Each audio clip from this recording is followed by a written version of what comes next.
welcome to the latest episode of the Making Lean Fly podcast. I'm your host, Philip Holt, and the podcast subject this time is the Kaikaku experience, learning from the best to become the best. And I've got some great guests who will introduce themselves very, very shortly. We have Rob Etheridge, Gary Shurmer, John Tudor, our external guest, who will tell you a lot more about himself very soon, and Anthony Howarth, who's a regular on the show. And the abstract for this podcast episode is that the Kaikaku experience is an opportunity to visit companies who are excelling at their lean transformation, to learn from them and gain inspiration for your own journey.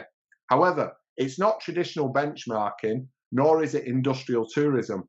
And it's important that the experience is properly curated to provide the maximum value. In this podcast, the guests talk about what makes a Kaikaku experience successful and how the listener can experience it themselves. So with that said, let's get into the introductions. So I think we'll start with you, John. So John Tudor, as I said, is our external guest, but over to you, John. Tell the listeners a little bit more about yourself.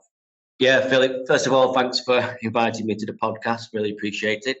So my background is around lean and training. So at the moment, I'm the founder of Tudor Excellence, which is a lean best practice event and training consultancy. So as I said, I've been involved in lean for 20 years, originally Manufacturing Shingo Prize, Manufacturer Magazine, editor of Lean Management Journal. And for almost all that time, my role has been to support and help companies on their journey to continuous improvement. The biggest takeaway I've had in those 20 years is it's all about behaviours and leadership behaviours and the systems to support it. So all tools that we do, including Kaikaku, are great, but it's all about behaviours. But we'll come into that when we actually talk about Kaikaku. Thanks, John. That's easy for you to say. I don't Brilliant. Thanks very much. It's great to have you on the call, John. And Gary, welcome. Yes, no, thank you, and thank you again for inviting me. I do enjoy doing these. I think this is my third one now. So those that have not met me or have not know a little bit about me, so I've been in lean manufacturing for the best part of 25, 26 years. Worked in automotive, rail and aerospace, so aerospace for the last 10. Been with GKN for coming up to 10 months now. Started as a lean expert, but I'm just transitioning into Anthony's team as a lean master. Really looking forward to sharing my experience and knowledge on the Kaikaku experiences. Great, thanks Gary. And Rob, welcome. Yeah, thank you, Philip, for inviting me back. So my name's Rob Etheridge. I'm currently a lean expert in the defence business line in GKN. Been with GKN for about 4 years now, since the start of the lean operating model journey in GKN. I've been in aerospace pretty much my whole life. My background is predominantly Honeywell Aerospace. Which that was where I did a lot of my learning, from being an apprentice, going through all of the operational roles, being an engineer, being a team leader, being a group leader, being an ops manager for a short period of time. So having that experience of the shop floor and how a lean operating model and how tools are rolled out and you use them, versus how I now try to roll them out and try to inspire people to use them. It was a wealth of knowledge that really has helped me try and coach and influence people using lean as a way of creating world-class performance. Great, thanks Rob, and as always it's great to have you on. And then last but not least, Anthony doesn't need too much of an introduction, I think, to our listeners by now, but over to you. Yeah, so thanks for having me again, Philip. I won't bore you with my career history, but I guess what I will say is that, linked to the topic, I've probably been on 7, possibly 8 different Kaikaku experiences in different parts of the world, visiting different companies in different industries. So I look forward to being able to contribute in the best way that I can to this podcast. Yeah, excellent. And I think that segues us very nicely into the subject, because it's a privilege, I would say, but also an imperative for anybody who's trying to lead a lean transformation to really understand the art of the possible. And I think the best way that we can do that is by going out and seeing other companies, other people who are doing it, so that we can understand what is actually achievable. So I guess, you know, that puts us on to our first question, which is what is a Kaikaku experience? And yeah, Anthony, maybe you want to start us on that. Yeah, so a Kaikaku experience really is it's a huge learning opportunity. It's an opportunity that's there to really try and inspire and stretch the imagination of a team that's about to undergo a significant lean transformation. You know, so for me, it's really about learning about, you know, what does world class look like? What does it feel like? What does it smell like? What's fundamentally different in these companies that are renowned as being world class? So it's really about getting a feel for that and being able to make a comparison between, you know, where we're currently at, or where the company is that's about to embark on the transformation, where they are, and what the gap is to world class. And not just really about understanding what the target is, but learning a little bit about how the company actually got there, the roadmap, the pitfalls, the critical success factors. Brilliant. That's really good description, I think, there, Anthony. And you know, I guess really, John, you know, you organise visits for people. You know, I guess you've done this all across the world, but you know, you predominantly look at companies in Europe. And you know, what would you say is the benefit of a Kaikaku experience for the people who go on it? Okay, so I take a slightly different view from the leader's point of view of what Kaikaku is about, because you won't do anything unless you actually want an end. And so leaders are salespeople, and they need to sell to the organization what the future will look like. Okay, because it's about what will the future look like, which is why you're not world class at the moment, but you want to be world class. So you need to set what the vision looks like. And one way of doing it, because there's other ways of doing it, is taking the people that you need to sell this idea to a world-class organization to see how they act, how they behave. So there's a technical side about inspiring people, education, that type of thing. But from a leader's point of view on the journey, it's helping the sales process of selling in what you're trying to achieve at the end of it. So there's different ways of looking at Kaikaku, and that's just one way of looking at it. Yeah, excellent. So I think we saw kind of two perspectives there. One from people who have already kind of bought into the fact that they need to be able to change, but need to see what the art of the possible is. And then, as you say, John, there's also the element of taking people who are really not convinced that they need to make a change or that they can make a change, and showing them, you know, what the future could look like. And I guess those are kind of two sides of the same coin, but an important differentiation. So yeah, thanks for that, Anthony and John. I think you've given us a good view of what a Kaikaku experience is, and maybe some of our listeners are wondering, you know, why we're using the term Kaikaku. Many people will be familiar with the word Kaizen, which is roughly translated as, you know, change for good. Kai, change, Zen, good.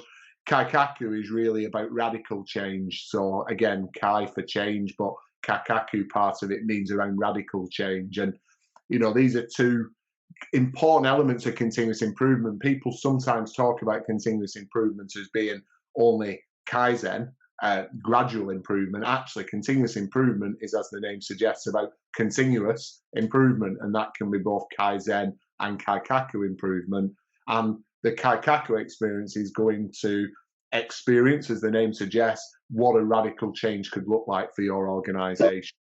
So we deliberately use that Japanese term just to differentiate it from the intent of a traditional benchmarking type of activity. So it's really going to see how you could be significantly different by seeing some people who've done that really well. So I'm interested, Rob. You've been on at least one, maybe you've been on more than one. And you know, why do you think? Why would you advise to somebody that they need to go on one? What did it do for you?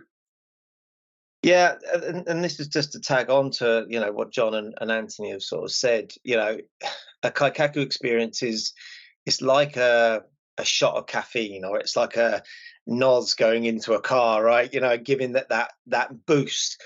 This is about winning the hearts and minds. This is about trying to find an emotional connection. And John mentioned about having, you know, getting people that potentially they have a vision, that, you know, maybe the site director or maybe a leader has got some experience or knowledge from another business, and he's come in and trying to influence the team. This is where we need to go. This is where I want to take you. And there's a bit of hesitance of, you know, we've been working like this for 25 years. You know, why should we change? Why should we radically change, like you're saying? By going on an experience like this, it provides that inspiration. It creates the spark within someone that creates the light bulb moments and go, I can see now.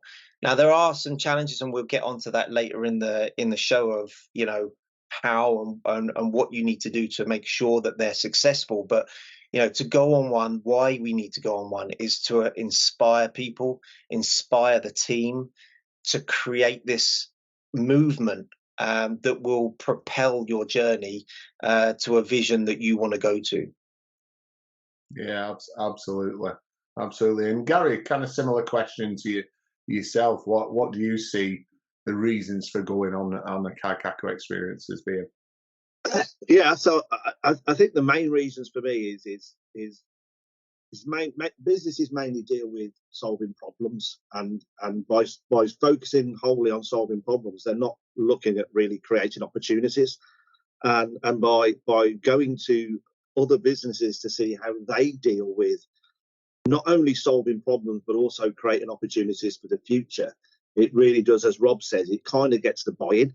You know, it's you know, what we have to remember is, you know, we all focus and benchmark ourselves against, you know, or we want to focus and benchmark ourselves against, you know, the world-class companies. And if we look at Toyota as an example, being, you know, up there in the, you know, top one or even top three, is they started by Kaikaku experience in Ford. You know, they learned from Ford and evolved it. And really what we want to do is, we don't want to copy what other companies do. What we want to do is, I suppose the old saying is, we want to steal with pride the best practices that really work for them, that we believe we can bring into our organisation. You know, and not everything fits and not everything will fit for GKN, but there is a lot of things that really will fit. And we have to understand, how do they work? How have they been embedded in a different organisation and in a different business? And how can we then put that into our company? So for me, it's about, okay, we still have to deal with the day to day, but how do we step out of that circle? How do we get off the hamster wheel and go, okay, well, how do we move forward?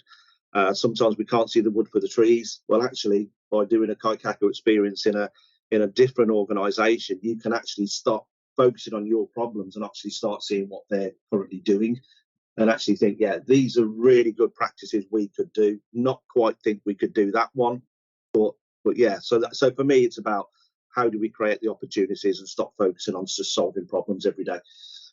Yeah, brilliant, Gary. I think that was really insightful as well. I mean, the way you talked about, you know, Toyota might be seen by many or some as the, you know, the pinnacle of lean leadership and lean thinking. But as you say, they started their journey off by understanding what other automotive companies were doing, like Ford. And then the other element, which is essentially what they did, was take the goodness, ignore the bits that you don't think are good or you don't think are relevant to you, but take the goodness and extract that and make it yours. And I think that's really, really important. Absolutely. So John, you know, when you help to organise, and you don't call your experiences Kaikaku experiences, you know, you talk them, I don't know, is it benchmarking experience or whatever you use the term. You know, what is it that's critical to that to make sure that visit is a success for the people who are participating? Yeah, so first of all, about using lean language. I use the language of my customers. So GKN, very much into Japanese, using Japanese language and lean language. And so I'm absolutely fine, because I've ran probably 3 or 4 Kaikaku visits for GKN Aerospace in the past. So I use the language that the customer uses. What's critical? applied lean thinking, you need to plan, do, check, and act. And the planning stage is probably the most important part of doing a Kaikaku. What do you want at the end of it?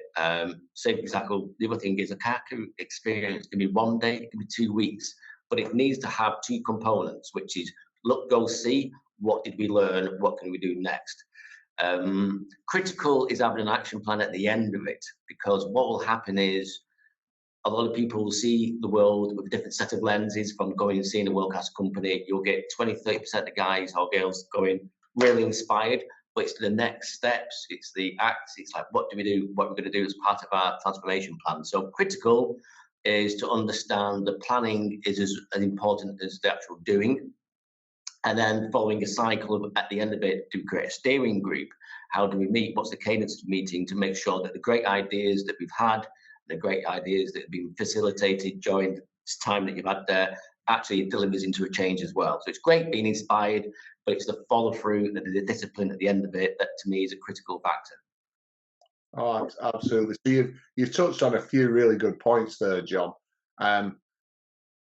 So Anthony, you've curated, in fact, you created kind of our brochure and our approach to a Kaikaku experience, both in a previous company and in GKN Aerospace. So, you know, how taking those points that John's just made, how do you take a group through that process? Well, I guess I'll answer that question and touching on something that John said as well. So one of the most important things for me is it's about the careful selection of the companies that you're going to go visit, really making sure that they are going to be able to offer that experience that you're looking for, you know, whatever that may be. And you know, I've personally learned the hard way. You know, I've taken groups to companies that unfortunately haven't been able to provide that eye-opening experience that we were looking for. So yeah, learning through mistakes. It's really about the careful selection and prioritization. You know, doing a pre-visit, going and having a look at, is this company a truly world-class company? You know, and perhaps if it isn't, are there sort of pockets of excellence that would be really beneficial for the sites to actually see? So that for me would be one thing. The other thing is the structure. So typically what we've done is we've spent you know, between 4 and 5 hours actually on site at the Kaikaku Experience host company in the morning. And usually spent the afternoon either in a conference room or in a hotel close by the host company doing a thorough debrief. So, you know, John mentioned, you know, what did we learn? You know, really going into detail about, you know, what did we see? How are the leaders acting? You know, what's different? You know, what are the key learnings that we can take back? And I guess connected with that, the structure around setting expectations in terms of what are we actually looking for and looking at. So typically we divide the group into 4 groups. At GKN Aerospace, we've focused that around the people, the human, the leadership type elements. So we have one group that are specifically looking at that. We have another group that are looking at the things that I would consider to be the foundational elements. You know, the general condition of the factory, the 5S, the visual management, the TPM, the standard work, leader standard work, things like that. Another group looking specifically at built-in quality. You know, so what do the companies do to design quality into the product so it doesn't have to be inspected? And then the 4th group looking at the just-in-time elements, so the tact, flow, pull, the way that they organise the value streams, the way that they schedule the deliveries and do their internal logistics.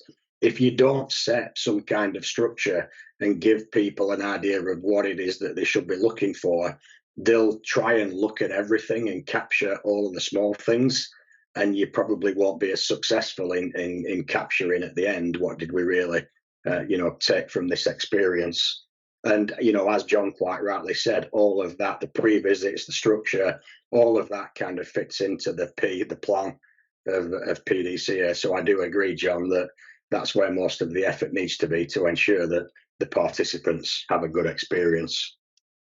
Absolutely. No, it's really good advice, Anthony. And I think, you know, that planning in everything in life, great planning leads to success normally.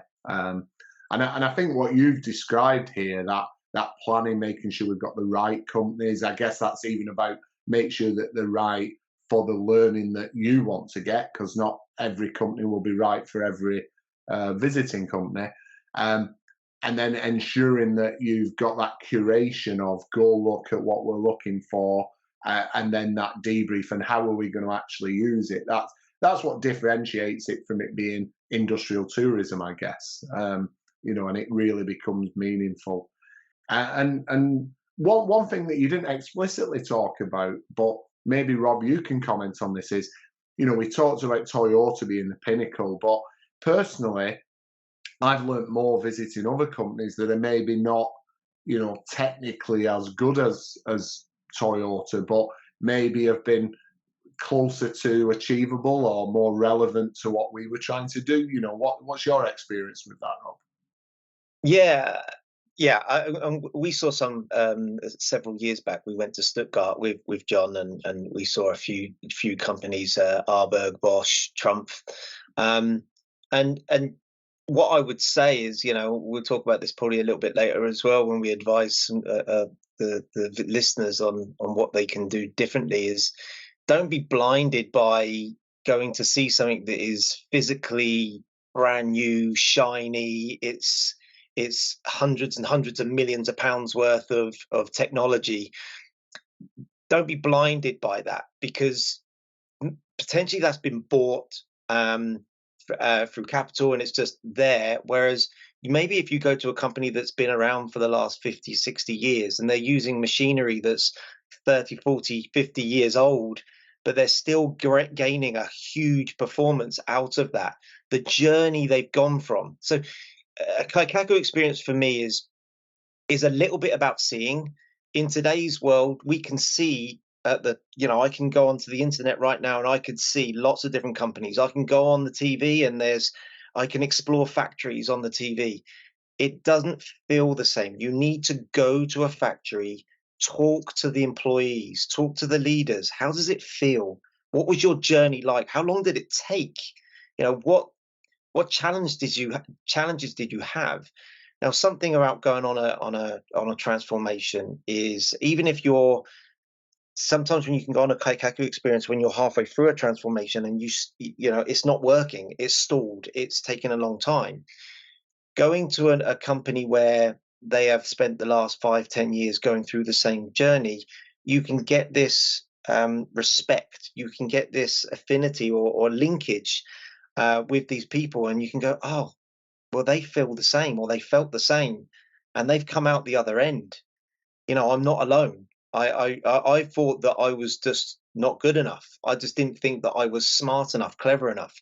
So going to these companies and actually seeing a company that has gone through the journey or is going through the journey, and then talking to them, listening to their journey, is the most powerful part of a Kaikaku experience for me. And it doesn't need to come from something that is all bright and shiny. How are they doing it with old equipment? How are they doing it with different cultures, different demographics? How are they experiencing that? Yeah, absolutely, Rob. It's really you paint a beautiful picture there, I think, of, you know, what you can learn from companies by opening your eyes and going beyond the veneer. We were actually visited Milliken, one of the plants in Lancashire last week. 158 years old, I think, the structure, the building. It was in a very, you know, less than salubrious area. You know, it was one of the old cotton mills of Lancashire from the years gone by. But the way that they've done 5S really worked. Now, if you went in expecting to see it really shiny, beautiful, you know, new, you wouldn't see that. But that's for people who misunderstand 5S as being about things being shiny and new, as opposed to being a very well organized workplace where people feel safe and can do the job really well. And that's what we saw in Milliken. And, you know, just the way that they've implemented lean in very old building, very old equipment, long history, was phenomenal to see. So that really resonates, Rob, what you were just saying. And Gary, from your perspective, how do you see this? What's a successful Kaikaku experience from your perspective?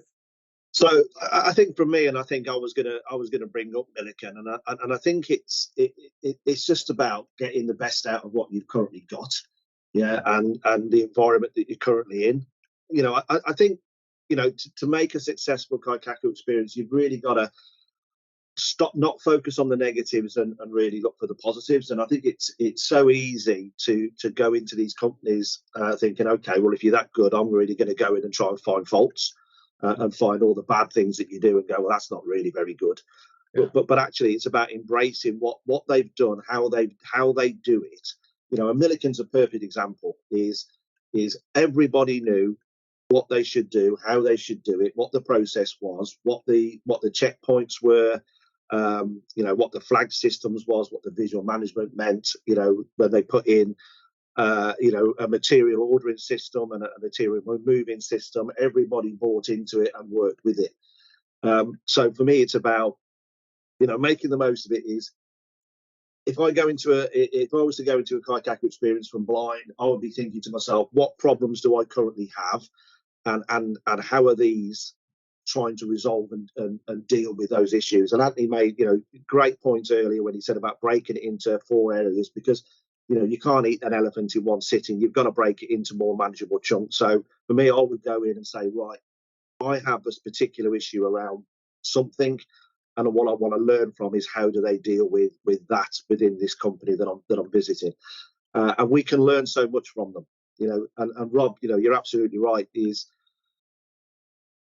I currently don't know how to do this. I've tried and I've failed. So how does somebody else do it? And what's going to be my takeaway from then? And I might not take everything, but I'm going to take little bits of it and go, right, okay, that's what I can apply.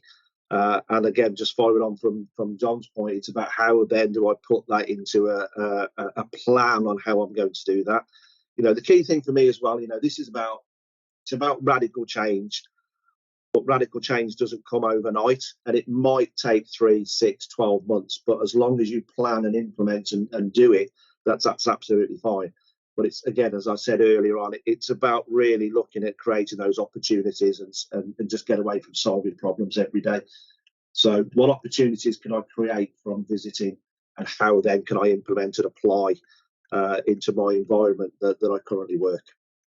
Yeah, absolutely. So it seems it's critical that people have an open mind to learn and not to critique.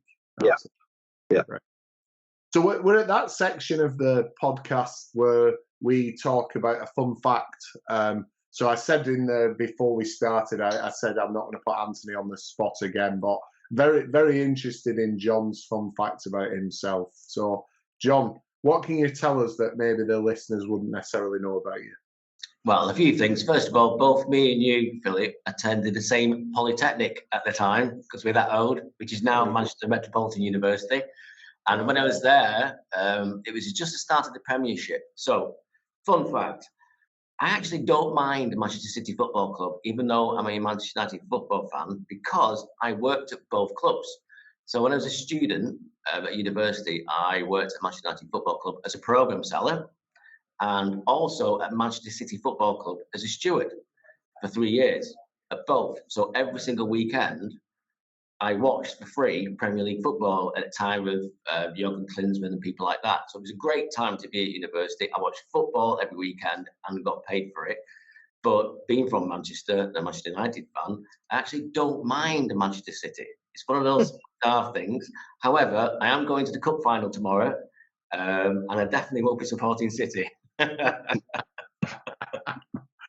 Brilliant. That's good job. And actually, I went to Manchester Polytechnic and then graduated from Manchester Met University. So me too. What's interesting for me, what's really interesting in that story is that you're a Manchester United fan from Manchester. Wow. Don't go there, Philip. Our friendship is great. What's funny though, I used to, because as you know, I'm a Bolton Wanderers fan. But whenever Bolton weren't playing on a Saturday, it was still in the days where you could pay on the gate to get in. So depending whether it was City or United at home, I would actually go with my friends and we would just go and pay on the gate. So I've spent many times watching both of the Manchester clubs. Right, thanks, John. Gary, what about yourself? What can you share with us? I'm going to stick on the football theme. So I'm a Birmingham City fan for my sins, and I wouldn't say that I could tolerate my local rivals in Aston Villa in any means or any way. You know, I take great joy in their suffering, but equally I don't take any joy in their success, and they are pulling away from us in terms of success. But as a young lad, I used to go up as often as I could, and obviously money was incredibly tight. So there was always a corner of Birmingham City's football ground in the old stadium where you could clamber over the walls and drop into the men's toilets. Yeah, so that was always, and then they kind of stopped that, and then we'd literally wait until about 20 minutes before the end of the game, and then they'd open the gates, and you could actually go in and watch the last 20 minutes. So that was kind of what I always used to do. Which is always a bit of fun. And just one other little point as well. I actually got trapped in a lift one time with changing the subject from football to showbiz now with Lionel Blair, really showing my age now. If anybody who remember who Lionel Blair is, not a very tolerant man. That's what I would say about him. Yeah, he was not a happy bunny. So. Great. Yeah, I heard that. Sorry, excuse me. I heard that Birmingham City had a plan to increase the revenue by charging to get out. Oh yeah, okay, yeah, all right. And you're obviously an anti-monarchist as well, because our Prince of Wales and future King is a Aston Villa fan. So he is, yeah, and that's probably the only thing that I don't like about him. I'm not. The funny thing is, I used to be quite anti-monarchist, but as the years have gone on and the generation have changed, I'm actually really do like them. Apart from one who went to America. All right, we need to move on now, Gary. This is getting far too political. Yeah. Anyway, come the revolution, brother, and all that.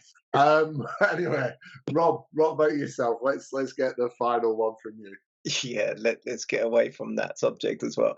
So mine, I'll get away from football and go on to my passion, which is racing. And last weekend, I went to Santa Pot to watch the European Championships, or the European qualifying for the top fuelers. It was just an incredible experience, incredible day.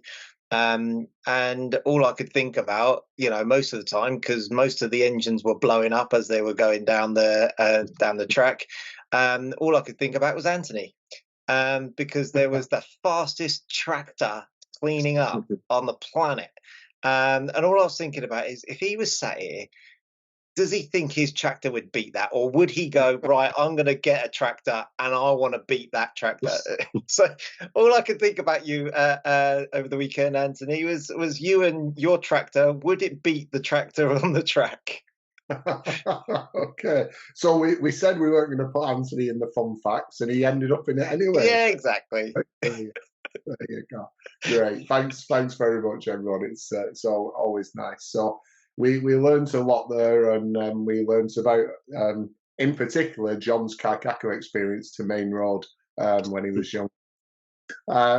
Anyway, so let's move back to the subject now. So we've talked a bit about, isn't this just a benchmarking trip? But I think we've mostly answered that. But let's just do a quick round and really just confirm why this isn't just about benchmarking. So, start with you, Anthony. Why isn't this just benchmarking? Sorry, Anthony, you've still muted yourself. Yeah, sorry. One of the reasons that it's differentiated from benchmarking for me is, I guess, the afternoon sessions. So really reinforcing the learning. What did we really take from this? What did we learn? What did we see? What were the leaders and the people of the organisation actually telling us? What was their advice? and I don't think that you always get that from a single benchmarking trip or indeed industrial tourism. Yeah, absolutely, absolutely. And just changing the question a little bit for you, Gary. Does it need to be large scale? I mean, we've talked about going to companies. We've talked about companies around the world, around Europe. Can you do this? For those companies and those people who, for example, time or money might be restrictive. Can you do this on a budget? I guess is the question, Gary. Yeah, absolutely you can. I think we all consider world-class companies to be huge companies, multi-billion, multi-site. There are many companies, particularly I've visited quite a few companies that have, a 20 million pound turnover example that you would probably consider to be, a knock-in shop, just, one shop with a number of machines. But actually, it's more about their application and what they believe and what they feel and what they do, as opposed to, a company that's just driven in terms of shareholders. It has to create value. It has to create cash. Some companies actually do this to survive, and they realise that it's the only method that they can survive as a business is to do the right things at the right time, make the product once, get the right flow through, get them actually the product in and out the door as fast as they can, get the best engagement of the people that they possibly can, create the safest work environment that they can. And it might not, Philip, it might not even be called an operating model that they work to. It's just the application of a number of the tools that they require to survive as a business. So my answer is no, it doesn't. Does it have to have an operating model? No, I don't think it does. But what it does need to do, and what we need to take from it, is the demonstration that if we do the right things and we believe in the right things, the results will be a natural occurrence from that, a natural consequence. So no, it doesn't have to be multi-billion, multi-site. It could be single company, single site, doing the right things at the right time. Yeah, so it's about finding somebody who can inspire and you can learn from, and it can help. Absolutely. Yeah. And I guess it can be multi-industry, and it probably even can help when you go to industries that aren't your own as well, John. So, maybe you want to share with the listeners some of the industries you deal with, because I think you've covered a plethora of industries, haven't you? Yeah. So it's one of the things about when you're looking to go benchmarking, you've got two things. You can either do it yourself or get a company to do it for you. It's about resources and time and the network. When it comes to visiting companies that you organise yourself, you generally go outside of what your industry is because they won't let you in. Because if you're making planes, you're not going to get an airplane manufacturer doing it. So regarding benchmarking, different types of companies, it's so good to see a company that does something totally different from you. Okay, whether it's making things or servicing things. I've been to service companies who've got great daily management systems in place that you wouldn't expect them to have daily management systems in place, that have great use of apps and digital tools because they're service sector. So there's nothing wrong. And in fact, I definitely recommend that people get involved in visiting places that have got nothing to do with what they do, because they really see a different way of doing things, and they go outside that kind of view of what life's like and what the world is like. So any organisation that's actually world class in what they do, regardless of sector, supermarkets, hotels, you can get really good ideas from them. Yeah, absolutely. I think you've even got a company in the wine industry, haven't you, that you sometimes work with, John? Yeah, I mean, it's a bottling plant, but yeah, it's, as I said, it doesn't matter what organisation you are, even in the public sector as well, which sounds a bit strange for me, but occasionally in totally different sectors, you can get really good inspiration from what can be done. I definitely recommend it. Yeah, absolutely. And Rob, if we think about that, what are some of the do's and don'ts of a Kaikaku experience? So definitely, assuring the right people that are in the team. So John talked about this. Having a rounded team. You can't go on a Kaikaku experience with just the senior leaders, for example. because the whole purpose of the experience is to see, feel, and hear, and to Anthony's words, smell what great looks like, and to experience that. So the one key do is to create that team, create that plan, understand what your vision looks like. In terms of don't be disrespectful. Going back to what Gary was saying, and John was very keen on this, very clear on this when we were going into Stuttgart, was you may see things you don't agree with. You may see things you don't get. Don't go in there and be disrespectful. These sites that are opening their doors, we should be privileged that they've opened the doors for us. Yes, we're paying. Yeah, you may have to pay for the experience, but why not? Right? They've gone through a hard grafted journey to get to where they are. Now they're proud. They're proud of what they've got, and they are so proud they're willing to show everybody. So don't go in there and be disrespectful. Don't be late. Don't be talking. Don't be going in there and sort of ripping up what they've got, because that's what they've worked on and crafted over the years. So do make sure you plan, make sure that you thoroughly enjoy the experience, go open-minded in terms of don't go in there, and if you see things you don't like or disagree with, don't be very open and vocal with it. As Anthony put, afterwards, in the after workshop that you're going to do, talk about that yourselves and say, well, what can you learn from even the negatives that you saw? What can you learn from yourself? Excellent. Thanks very much there, Rob. Okay, so as we're coming to the end of this episode, I'd like to close with getting each of you to give your advice to anyone who wants to attend or arrange a Kaikaku experience. So let's just take 1 minute each maximum to give that advice. So Gary, can I start with you, please? Yes, yeah. So my advice would be is take with you what you're struggling with and what concerns that you currently have. Utilize the Kaikaku experience to really understand, that particular area of the walkthrough or the talk through. Talk to as many people as you can about their journey and how they dealt with it, and then just take the real good stuff that you think you can apply, and don't worry if you see stuff that actually you think is too far ahead for you. It's not about applying everything. It's about applying what you truly need and believe will benefit. And again, and as Rob said, and I said before, don't go in there with the mindset that I'm going to find faults, because if you're that good, I'm going to find the faults that don't make you that good. So go in with one or two things you really want to learn, and really dig into the experience and the knowledge that these companies do have, because you will pick up something, even if it's only one thing. It's about that step change, and coming out with one is better than coming out with none. Thanks, Gary. Appreciate that, mate. Thank you. Rob? Yeah, I can't really go much onto what Gary said. So yeah, I think one of the things is don't be a passenger. You've got a great opportunity. If you're going to commit to going somewhere, don't just go there and just look around. Get engaged, ask questions, but more questions of how and why did they make those changes? Why are they using those tools?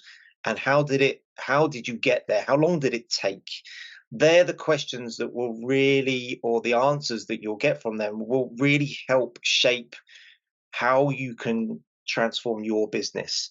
It's not about, we all know what the tools are and you can look online and find all the tools. It's how are they being used? Why did you decide to use that tool? So my advice is go in there and seek the why and seek the how. Don't necessarily focus purely on the what. That's great advice. I really like that, Rob. Thank you. And then Anthony. Yeah, I think the thing that hasn't been said so far for me is really about carefully shortlisting companies that you could go and visit. And then, as I mentioned earlier, do the pre-visit.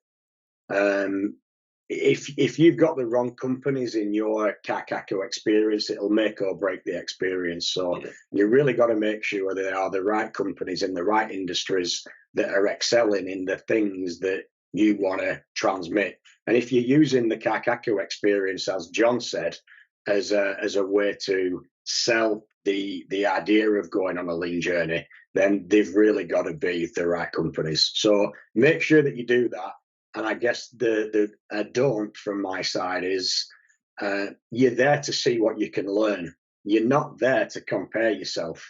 So if you're going in there, or if you're facilitating this and a team's going in and they're trying to pull fault with things and say that, well, yeah, our 5S is better, or the way that we do visual management is better, you're not going to get what you need out of the experience. So it's really, really important up front that people understand how to behave when they're going on the Kaikaku experience and what they're actually looking for. Brilliant. Yeah, brilliant advice there, Anthony, by somebody who's done this on a number of occasions. And then last but not least, I wanted to save the last word to our guest, John. So, John, what's your advice? Yeah, so top level, if you're thinking of doing a Kaikaku, start with why and the end in mind. Very, very simple. I think why you're doing it. Second one is choose very carefully a world-class organisation, because if it's not world-class, then it becomes a benchmarking visit. As a benchmarking visit, you can visit companies that are as good as you in areas where it's problem solving, making work visual, whatever it is. So visiting a company that does things as good as you, or maybe about the same, it's a benchmarking visit, because you're just benchmarking where you are. If you're looking for that inspiration, that radical change, it needs to be world-class, that way ahead of where you are and where you want to be. So it's a selection is as important as anything else.